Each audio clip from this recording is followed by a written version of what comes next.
Okay. What is a redcap? Where are you most likely to find one? And what is their gruesome association with blood? Hi everybody, I'm Nick and this is Beasts of the Old World, a channel that explores ancient folklore, mysteries and mythical creatures from across the globe. This seems like Spooky. something you'd like, then please subscribe for regular content on these topics. I am subscribed, Nick. Thank you.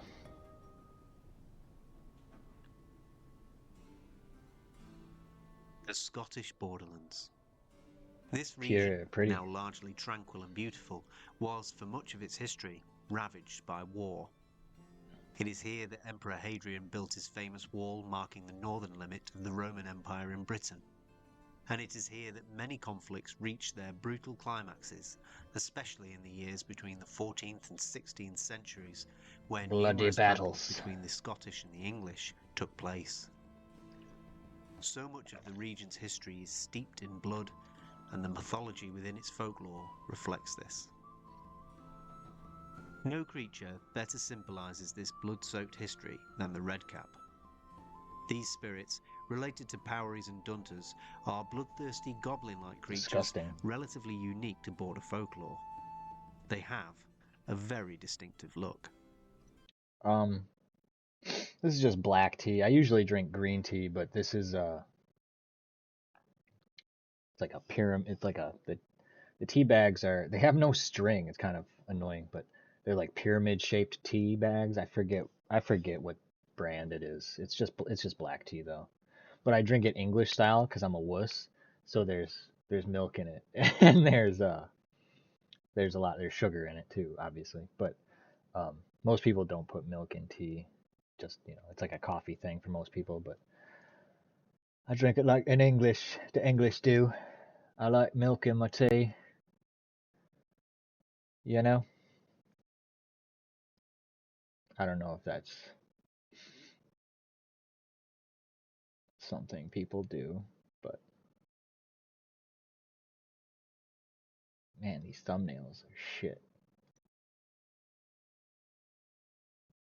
Whatever.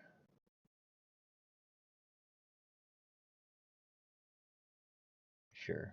I'm just going on an uploading um just a fucking uploading frenzy. As much shit as I can upload. Public. Boom.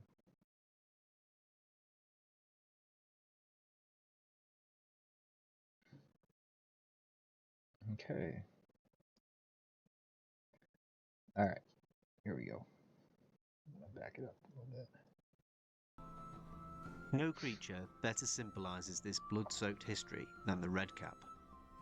These spirits, related to Powries and Dunters, are bloodthirsty. I know American people don't put milk in their tea. I know that. I said it's an English thing. I've got a lot of Welsh blood, so that might be why.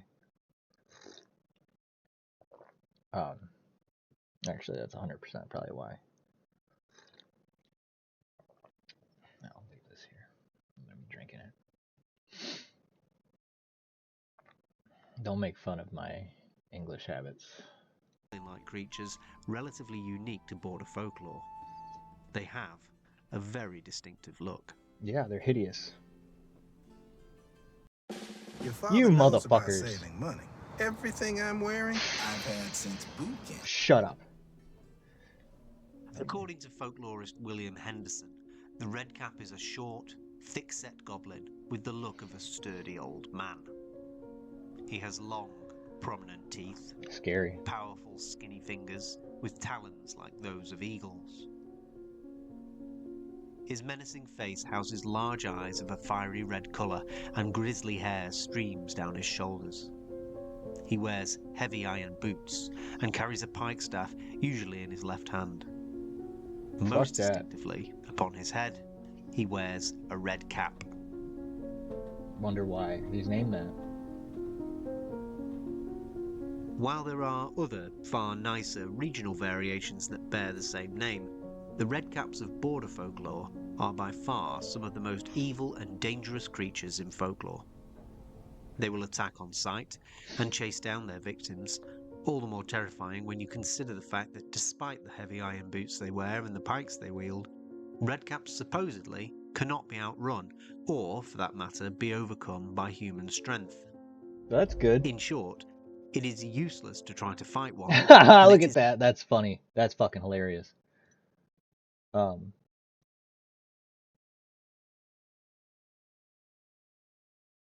It looks like fucking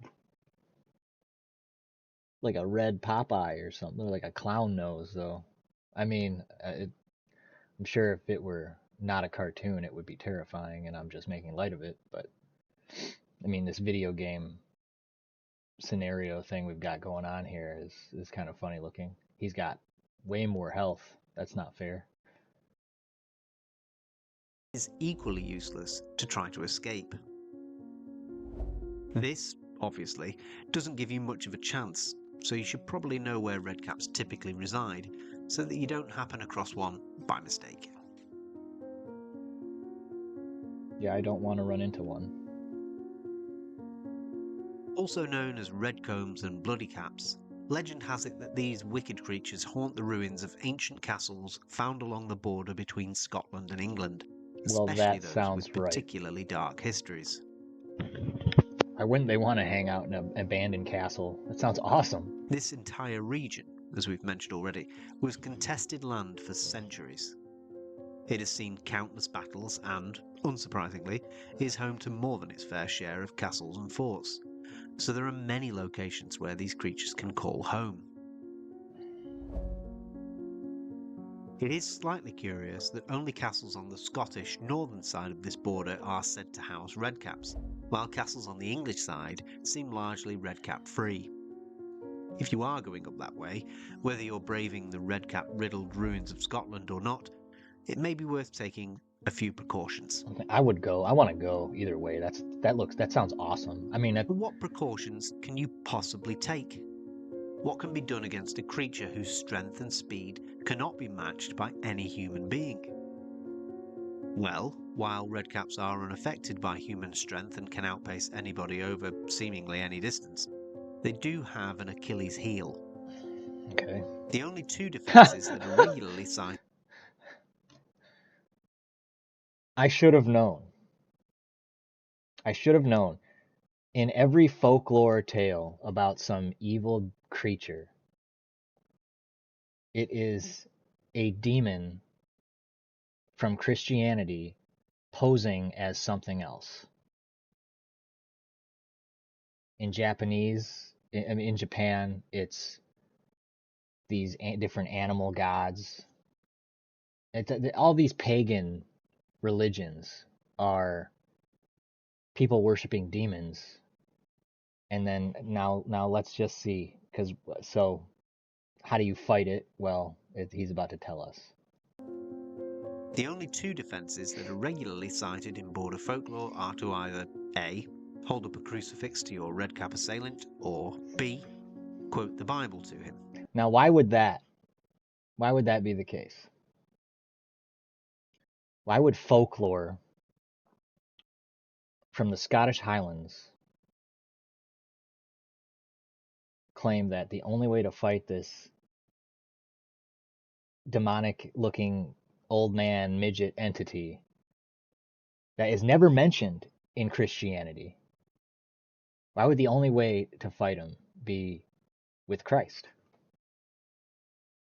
Because it's a demon posing as something else, and they all have the same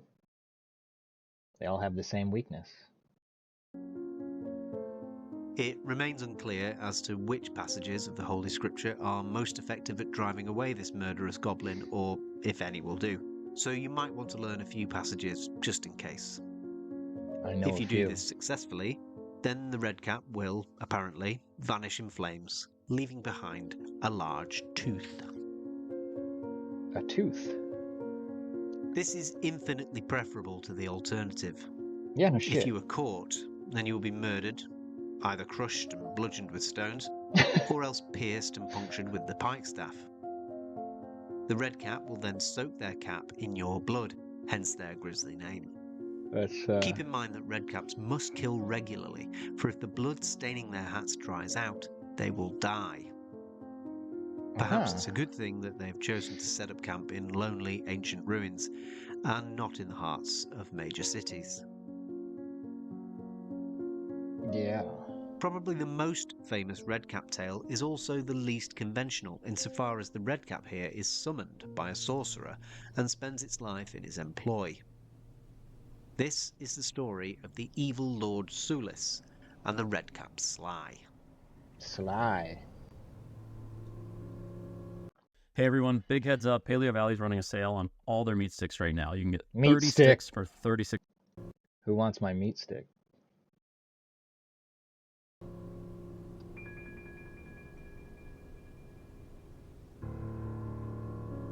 In Hermitage Castle, there once lived the tyrant lord who went by the name of Sulis.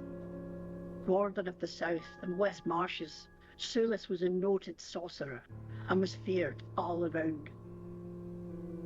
For it was said that he was protected by a malevolent spirit whom he had summoned. This wicked creature was a redcap, known as Redcap Sly. That's so fucking creepy. He's a necro. For years, they reigned Necromancer. with fear, terrorizing and exploiting their citizens. None dared oppose. And for a great many years, Hermitage Castle, a cursed and impenetrable fortress, cast its shadow of terror far and wide over the borderlands. This is terrifying. For Lord Sulis did indeed conjure Redcap Sly as his familiar. Sly was a fiendish creature with a blood-stained cap and iron boots, and on the day he was summoned, he swore an oath to his master. While thou shalt live a charmed life, and hold that life of me, against lance and arrow, sword and knife, I shall thy warrant be. Nor forged steel nor hempen band shall e'er thy limbs confine, till threefold ropes of sifted sand around thy body twine. With this dark pact, Lord Sulis grew more vile, his cruelty knowing no bounds. Indeed, Lord Sulis and Redcap Sly was said to be so evil and so depraved that the castle itself began to sink into the earth to hide its sins from God. The people of the region trembled at his name, for they knew that no metal weapon forged by man could kill him, nor could any rope bind him, save for one woven from sand. A sand rope? Okay. Many brave souls tried to storm Hermitage Castle, but as they neared its That's not literal. Okay. gates, they were met with the eerie, dismal scream of Redcap Sly. The very sound caused their weapons to blunt and soften until they melted away, leaving the men defenseless and doomed.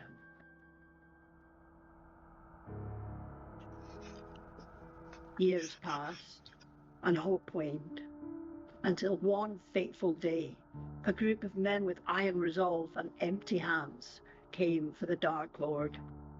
No As weapons. they approached, Redcap Sly screamed his dismal scream. But this time, nothing happened. The men continued to advance. Still, Lord Sulis sneered at his assailants, confident in his invincibility. Leave this place, he commanded, or Redcap Sly will curse you all. No weapon can harm me, and no rope can bind me. But the men did not retreat. They did not wield swords or knives, but the force of their fists. Nice. They beat Lord Sulis unconscious, Oh, yeah. while Redcap Sly, powerless to interfere, watched in silent horror. They dragged the wicked lord to Nine-Stane Rig, where Lord Sulis observed they had laid out some stones surrounding a wood fire, an enormous brass cauldron, and a large sheet of lead. For the first time, he began to doubt the ability of his familiar to save him, and he begged and whimpered for his life. The Lord begged in vain. On a circle of stones they placed the pot, on a circle of stones but barely 9. They heated it red and fiery hot, till the burnished brass did glimmer and shine. They rolled him up in a sheet of lead for a funeral pall. They plunged him into the cauldron red, and melted him lead and bones and all. Nice. Redcap Sly was never seen again. But some say on a cold, dark night, if you listen closely, you can still hear his distant, haunted wail, mourn his fallen master, forever bound by an ancient curse, never to return.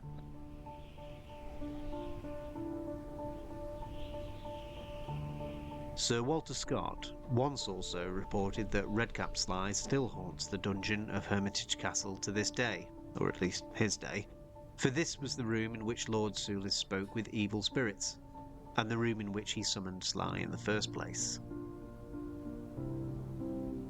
Scott reports that the door to the dungeon is supposedly unlocked once every 7 years by the Redcap itself, for Lord Soulis had given the keys to Sly before his final, fateful departure. He goes on to say that into this chamber, the peasant is afraid to look, for such is the active malignity of its inmate, that a willow inserted at the chinks of the door is found peeled or split to its bark when drawn back. you can still visit Hermitage Castle today. It sits sullenly in the south of Scotland in That's Liddesdale, so cool. a now rather lonely valley that was once the bloodiest in the whole of Britain. So you can try this out for yourself, if you dare.